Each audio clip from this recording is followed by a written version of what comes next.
I got this out of there.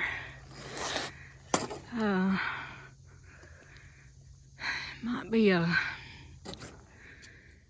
you know, I found a fan blade holder yesterday, and that might be what holds the fan together, the light up there together. I don't know.